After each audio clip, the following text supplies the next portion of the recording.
First story is titled, Am I the a-hole for refusing to take in my half-brother after my dad kicked me out when I was 7 months pregnant? I, female 32, lost my mother when I was young. My dad met my stepmom and got married to her shortly. I have a half-brother and we grew up together. I was dealing with issues and resorted to the outside for support. I found out I was pregnant when I was 17 and my dad was mad at me. He took away my college fund and saved it for my brother.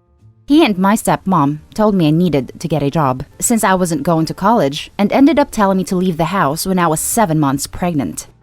I lived with my ex's family despite issues I had with my ex until my daughter was 2 years old. We got separated and moved out from my ex family house and rented a place that I paid for by working at a restaurant. My daughter is doing well and is concentrating on school and art. I heard that my half-brother dropped out of college and that he got involved in debts that my dad ended up paying for. My half-brother went back to live at his parents' house with his pregnant wife, but my dad couldn't pay mortgage anymore and decided to sell the house, pay for debts, and buy a small apartment. My half-brother never reached out nor tried to have a relationship with me. I met him at the restaurant and he started telling me about what happened with my dad.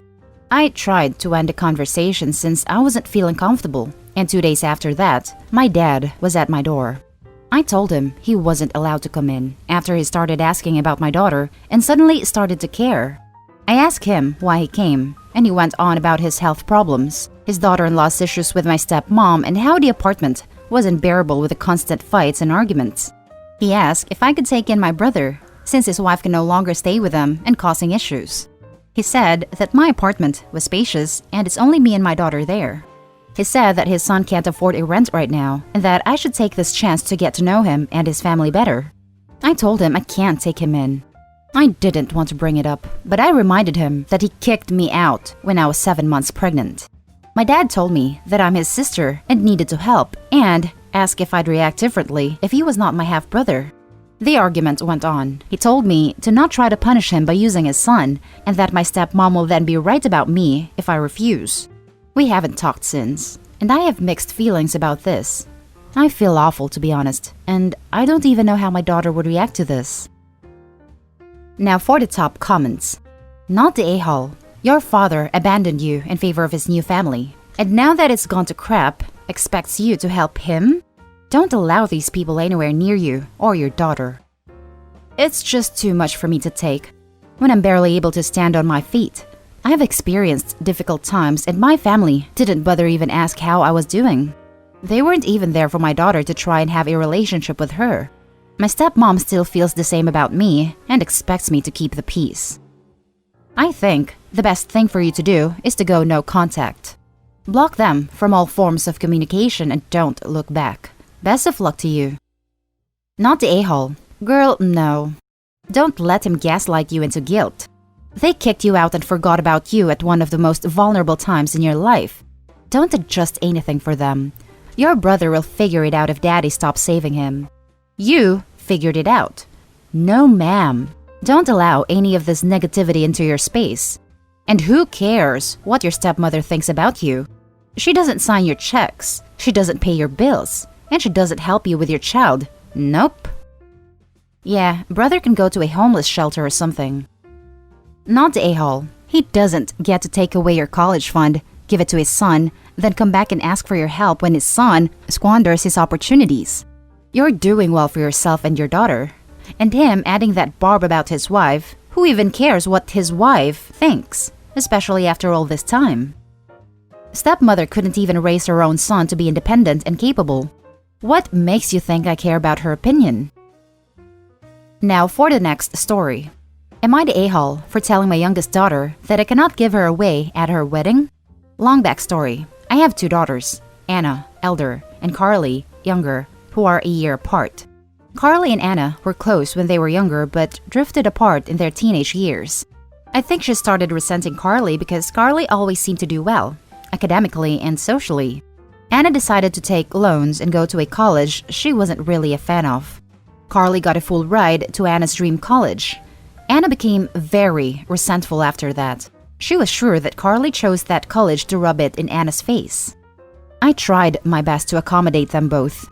Anna refused to talk to Carly and didn't consent to any form of therapy. Carly refused to compromise as Anna kept being unreasonable. In the end, they both stopped talking to each other. Neither of them has ever asked me to choose between them.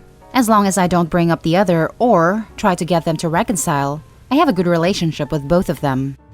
Now, Anna is a single mom with a 3-year-old kid, Alex, who is always in between jobs and in debt. Me and my now wife help out when we can. She receives a bit of child support, but I have to admit that she is struggling. Carly, on the other hand, lives comfortably, has an incredible job, and is living with her long-term boyfriend. Recently, Carly announced that her boyfriend proposed and that she wants to plan a wedding in 2022. She asked me to walk her down the aisle, and I may have cried a bit. However, Anna found out, and then she came over to my house and had a breakdown about how she always thought she would be the first to get married in the family, and she has always wanted me to give her away first. I tried to console her, but she ended up getting angry and told me that I should refuse to give away Carly or have a father-daughter dance with her at the wedding. At first, I refused, but she then threatened to cut off all contact between her/Alex and us. If Alex wasn't in the picture, I would have cut Anna off. As things stand, I need to consider Alex's well-being. Carly is staunchly child-free, and it's very possible that Alex is going to be my only grandchild. Without my help, Alex's life is just going to be much harder, and I cannot abandon Alex with a good conscience. While I understood that Carly would be upset, Alex was a child, and he is priority. I spoke to Carly, explained the situation. I told her that there was still time, and I would figure out a way to get Anna to change her mind. If not, I still promised her that I would still be very involved with her wedding, except those 2 things. Carly just laughed and told me not to bother with her anymore and told me she wasn't going to invite me to her wedding. I definitely know that Anna is an a-hole putting me in this position. But am I the a-hole for expecting Carly to be more understanding? Now for the top comments. You're the a-hole. You're letting your daughter and her selfish wants win. You're not choosing Alex. You're choosing Anna over Carly. Shame on you. If I were you, I'd call Anna's bluff. She sounds like she's not doing too hot in life. My guess is she'd go no contact for a week before realizing she needs all the support she can get. I agree with this assertion. You would not be abandoning your grandchild. Anna would be purposefully taking him away from you. Sounds a bit like you were just giving in to the daughter who throws the biggest tantrum. It sucks to see parents choose the selfish, bratty kid because of the grandkids, yet throw away their other daughter who is obviously not as important as she isn't providing you with grandkids. You're the a-hole. Stop rewarding bad behavior. Carly deserves to be walked down the aisle by her dad. I would also be prepared to bet that if Anna ever gets married, she will still expect you to walk her down the aisle and throw a tantrum to make it happen. You're the a-hole. Holy crap, are you the a-hole? Your oldest child has been an abusive monster to your younger daughter for the better part of her life. And as you've described it here, you've been complicit in it. The fact that you would even remotely entertain Anna's insane demand, grandchild or no, shows how unsupportive you've been. If you want any hope of keeping Carly in your life, tell Anna she's being ridiculous and you're not going to allow her to dictate the terms of your relationship with Carly. Jesus Christ, I can't believe you need someone to tell you this. You're the a-hole 100%.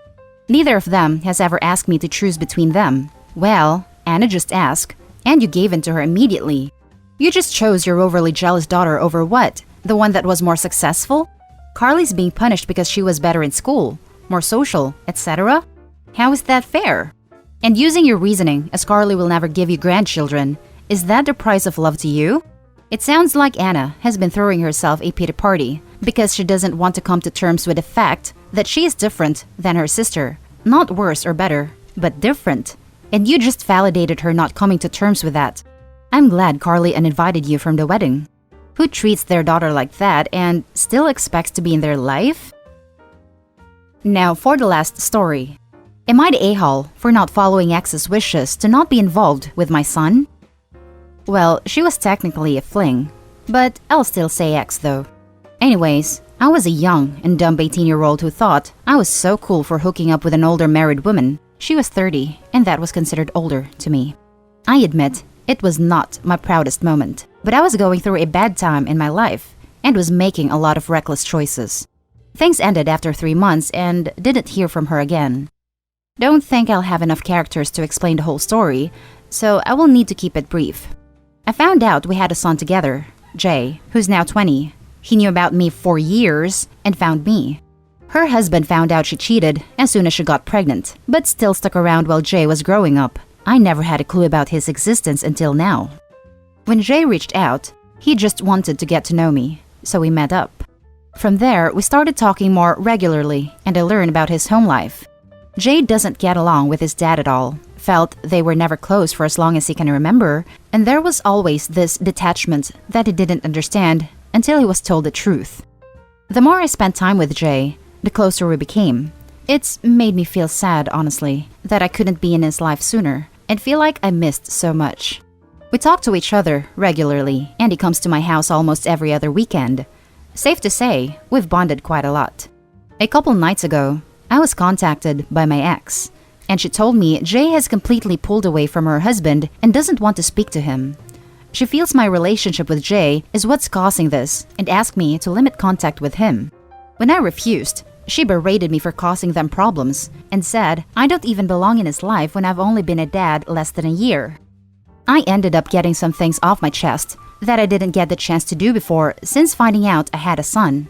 Our fight didn't get anywhere, and I haven't spoken to her. I did talk to Jay about this, and he said whenever he visited, they fought, and Jay got tired of his controlling behavior. Turns out, they were also fighting because of the fact Jay was spending more time with me. While it makes me feel good that my son wants to spend time with me, I do feel guilty that it's caused him to distance himself from my ex-husband.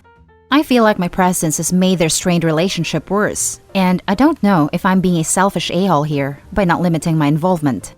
I have encouraged Jay to speak with him, but he seems set on not wanting any more to do with him. Now for the top comments. Not the a-hole. He deserves a relationship with you. It's great. You welcome him with open arms and are treating him with honest and caring respect. It's clear he doesn't get enough of that at home. Also, don't blame yourself for being young and dumb. You were only 18, and she was the experienced adult who should know better. I wonder what people would say if it was a 30-year-old man who impregnated an 18-year-old. Edit. In case it wasn't clear, my last comment is to imply that this woman sounds like a predator. 18 is so young, and I hate that OP blames himself when what she did was very shifty. As for the strain on the marriage is from her cheating, she should have known your son would come and find you eventually. Sounds like your son's mother and her husband thought, as long as you weren't in the picture, they could pretend to get past the cheating. Not the a-hole. Your son is a grown adult and can choose to spend time with whomever he wants. If his stepdad did a better job bonding with him as a child, then maybe he wouldn't cast him aside like he is doing now. This drama is on them. 1. The mom cheated with Opie. 2. Her husband stayed with her and resented a fair baby. 3. The mom never told Opie he was a dad, then gets all pissy because he's getting involved now and only knew him for a year, because he only learned of his existence a year ago. Yeah, I think this drama is on them sums it up pretty well.